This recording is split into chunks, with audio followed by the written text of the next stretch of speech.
Bismillahirrahmanirrahim. Assalamualaikum warahmatullahi wabarakatuh. Perkenalkan, nama saya Sapna Mirta, NIM 2120239 dari lokal PAI 3F. Baiklah, tujuan saya melakukan video ini yakni untuk mempresentasikan hasil jawaban ujian tengah semester saya dalam mata kuliah Manajemen Pendidikan dengan dosen pengampu Ibu Dr. Sito Rahmana MA. Baiklah, adapun soal yang pertama yaitu, jika saudara diangkat menjadi kepala dinas pendidikan di daerah saudara, tugas pertama yang harus dikerjakan adalah menyusun rencana strategis pengembangan pendidikan menjadi tanggung jawab dinas selama masa jabatan saudara. Pertanyaannya yaitu, jelaskan secara rinci dan lengkap langkah-langkah strategis apa yang akan Anda lakukan dalam membuat visi, misi, tujuan, strategi, program pendidikan, dan sasaran pendidikan. Baiklah, jika saya diangkat menjadi seorang kepala dinas pendidikan, hal yang pertama yang akan saya lakukan adalah memperbaiki jalan. Karena di daerah saya masih banyak terdapat jalan yang kurang layak atau kurang bagus, sehingga membuat siswa terkendala dan kesusahan menuju sekolah. Yang kedua yaitu menyediakan alat transportasi khusus untuk mengantar dan menjemput anak sekolah, khususnya anak SD dan TK, karena mereka belum terlalu bisa membedakan mana yang bahaya dan mana yang tidak untuk mereka. Selanjutnya yang ketiga yaitu melakukan program pengawasan dalam proses belajar mengajar, karena pada saat sekarang ini banyak ditemui anak-anak yang bolos dari sekolah. Dalam arti lain, dia berangkat dari rumah memakai pakaian seragam sekolah, nyatanya dia tidak sampai ke sekolah. Dan program yang keempat yaitu mengadakan pertemuan dengan wali murid minimal 1 kali dalam 1 bulan guna untuk mempererat hubungan silaturahmi. Karena visi misi saya yaitu menjadikan anak didik bangsa ini menjadi sumber daya manusia yang berkualitas. Tentunya bibit yang berkualitas dihasilkan dari pendidikan atau lembaga pendidikan yang berkualitas pula. Dan itu direncanakan dan dikelola secara profesional yang diawali dengan niat yang baik, tekad yang bulat, dan kemauan yang kuat guna untuk mencerdaskan anak didik bangsa. Karena anak didik bangsa merupakan generasi penerus bangsa sebagai tongkat estafet untuk mencapai kecerdasan bangsa. Adapun soal yang kedua yaitu, sejatinya pendidikan bertugas untuk menyiapkan peserta didik agar dapat mencapai peradaban yang maju melalui perwujudan suasana belajar yang kondusif.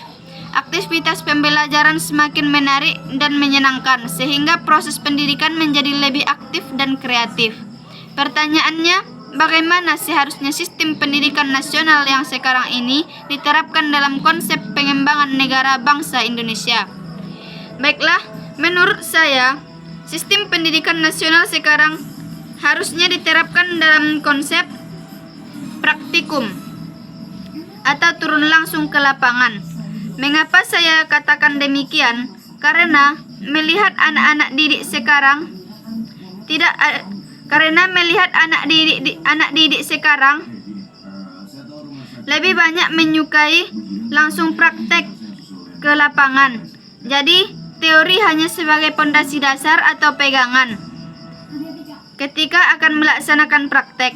Karena dengan demikian anak-anak sekolah tidaklah mudah bosan. Karena penyebab utama kebosanan anak-anak sekolah itu karena berada di tempat itu saja dan terus memahami materi tanpa adanya praktek. Dan dengan adanya sistem pendidikan seperti itu akan lebih membuka cakrawala anak-anak sekolah, dan dari situ juga bisa melihat kreativitas setiap anak. Tentunya pelaksanaan sistem pendidikan seperti ini tidak terlepas dari pengawasan guru yang bersangkutan guna untuk mengarahkan dan mengawasi anak-anak, dan dengan demikian apabila anak-anak suka dan rajin belajar, bangsa kita akan melahirkan generasi bangsa yang cerdas dan berkualitas tinggi.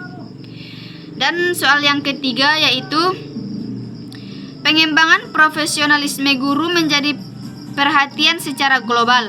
Karena guru memiliki tugas dan peran bukan hanya memberikan ilmu pengetahuan dan teknologi saja, melainkan juga membentuk sikap dan jiwa yang mampu bertahan dalam era hiperkompetensi. Tugas guru adalah membantu peserta didik agar mampu beradaptasi terhadap tantangan kehidupan. Pemberdayaan peserta didik itu meliputi aspek-aspek kepribadian, terutama aspek intelektual, aspek sosial, ekonomi, dan keterampilan. Nah, pertanyaannya, bagaimanakah cara guru dalam mewujudkan kualitas pendidikan yang bermutu untuk peserta didiknya agar menjadi pribadi yang berintelektual hebat, tangguh, dan mandiri? Menurut saya, tentunya hal yang pertama yang akan dilakukan oleh guru adalah memastikan karakter yang diterapkannya itu sudah ada pada dirinya sendiri.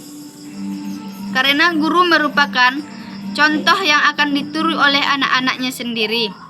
Dan selain itu, guru juga harus mengajarkan hal-hal yang positif, menanamkan nilai-nilai agama sejak dini, dan mengajak anak-anak untuk peduli terhadap lingkungan, seperti bergotong royong, menjaga dan merawat tanaman, hewan, dan tumbuh-tumbuhan yang lain. Serta yang paling utama adalah mengajarkan anak-anak didik agar bertanggung jawab atas segala sesuatu yang telah diperbuatnya. Dengan demikian akan tercipta anak-anak yang berkepribadian berintelektual hebat, tangguh, dan mandiri. Soal yang keempat yaitu bagaimanakah cara pengelolaan dan peningkatan sumber daya manusia di perguruan tinggi agar menghasilkan generasi bangsa yang cerdas, kompetitif, dan produktif. Caranya yaitu dengan dididik, diberikan materi, dan dibiarkan belajar sendiri. Setelah itu mengarahkan mahasiswa ke kegiatan mahasiswa UKM HMI guna untuk mengasah bakat dan minat seorang mahasiswa. Karena itu semua merupakan suatu bentuk tanggung jawab mahasiswa terhadap dirinya sendiri, dan demikian akan membentuk mahasiswa yang cerdas dan berkualitas tinggi. Selanjutnya, soal yang kelima yaitu lembaga pendidikan yang akuntabel, berkualitas, baik dalam pengelolaan sumber daya maupun bersaing dengan lembaga pendidikan lain, dan dapat mengantarkan peserta didik ke jenjang pendidikan yang lebih tinggi ataupun ke dunia kerja dengan bekal ilmu pengetahuan dan teknologi secara keterampilan teknis yang sangat diperlukan oleh dunia usaha dan industri. Lembaga seperti ini merupakan lembaga pendidikan yang diminati masyarakat. Kita melihat kenyataan di lapangan beberapa lembaga pendidikan yang semakin tahun semakin populer dan maju, baik jumlah siswa maupun kualitasnya. Sebaliknya, tidak sedikit lembaga pendidikan yang semakin tahun semakin menurun. Nah, pertanyaannya, hal apa yang seharusnya dilakukan oleh pengelola lembaga pendidikan untuk menciptakan lembaga pendidikan yang baik, bermutu, dan memperhatikan memenuhi harapan dari semua pihak yang terlibat dan lembaga pendidikan? Baiklah, hal yang seharusnya dilakukan oleh pengelola lembaga pendidikan yaitu memiliki visi dan misi yang bagus dan yang bertujuan yang jelas mengenai pendidikan. Contohnya seperti merekrut tenaga pendidik yang profesional dan berkualitas, memberlakukan adanya beasiswa, mengikuti kursus-kursus pendidikan, mengadakan kunjungan atau studi banding. Yang keenam yaitu materi yang sudah kita pelajari, membahas tentang konsep dasar manajemen, organisasi lembaga pendidikan, identifikasi sumber daya manusia dalam pendidikan, manajemen peserta didik, manajemen tenaga kependidikan. Carilah jurnal-jurnal terbaru terkait salah satu materi yang dibahas, kemudian cantumkan jurnal tersebut dalam tugas saudara dan berikanlah gagasan ilmiah saudara terkait dengan jurnal tersebut, dan temukanlah dalam jurnal yang saudara pilih itu apa yang menjadi karakteristik dari jurnal tersebut dan bagaimanakah implikasi terhadap pelaksanaan proses pendidikan masa sekarang. Baiklah, jurnal yang saya pilih pada kesempatan kali ini yaitu mengenai manajemen pendidikan. Dan di sini saya mengambil dari manajemen pendidikan karya dari Dr. Muhammad Rifai MPD. Dan dari jurnal yang kedua yaitu dari Hamidah D MPD. Gagasan ilmiah yang saya temukan pada jurnal ini yaitu dari sini saya melihat bahwa kunci keberhasilan suatu lembaga pendidikan adalah anak didiknya sendiri dan diberikan komponen-komponen pendukung sebagai berikut, yaitu berupa kegiatan kurikulum, peserta didik, pembiayaan tenaga pelaksana, dan sarana dan prasarana yang berkualitas. Karena anak didik merupakan sebagai tongkat estafet untuk bangsa Indonesia ke depannya. Selain itu, sekolah atau lembaga pendidikan juga harus merekrut tenaga pendidikan yang berkualitas dan profesional sehingga dapat membentuk peserta didik yang berkualitas pula. Karena kebutuhan peserta didik dalam mengembangkan dirinya atau bakatnya tentu saja dengan cara yang beragam atau berbeda-beda. Ada yang ingin sukses di bidang akademiknya dan ada juga yang ingin sukses di bidang non-akademiknya. Oleh karena itu, lembaga pendidikan atau sekolah harus mampu memenuhi segala kebutuhan anak didik seperti menghadirkan guru-guru profesional, mengadakan lomba-lomba untuk mengasah minat dan bakat masing-masing anak supaya semua berjalan dengan baik dan terciptanya anak didik yang cerdas, bermutu dan berkualitas tinggi.